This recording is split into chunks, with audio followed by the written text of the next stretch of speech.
Hi friends, ఇంట్లో ఏమీ snacks లేనప్పుడు అప్పటికప్పుడు పొడి బియ్యం పిండితో ఇలా చేసుకుంటే చాలా బాగుంటాయి. పిల్లలకు కూడా చాలా బాగా నచ్చుతాయి. ఒకసారి చేసి ఎయిర్ టైట్ జార్లో తీసి పెట్టుకుంటే 2 వారాల పాటు చాలా ఫ్రెష్గా ఉంటాయి.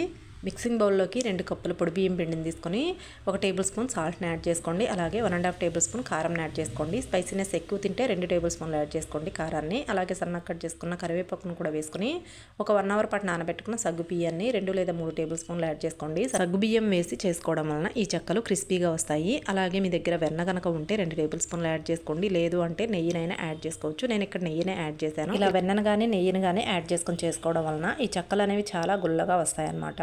ఇప్పుడు ఇందులోకి వేడి వాటర్ని పోసుకుంటూ పిండిని చపాతీ పిండిలా కలుపుకోవాలి. చపాతీ పిండి అంత స్మూత్గా కలుపుకోవద్దు, కొంచెం గట్టిగానే కలుపుకోవాలి. అప్పుడే చెక్కలు అనేవి పర్ఫెక్ట్గా వస్తాయి. ఇలా కలుపుకున్న తర్వాత మూత పెట్టేసి 10 నిమిషాల తర్వాత మనము వీటిని చిన్న చిన్న బాల్స్లో చేసుకోవాలి. పిండిలోంచి కొంచెం కొంచెం తీసుకొని బాల్స్లో చేసి పక్కన పెట్టుకోవాలి.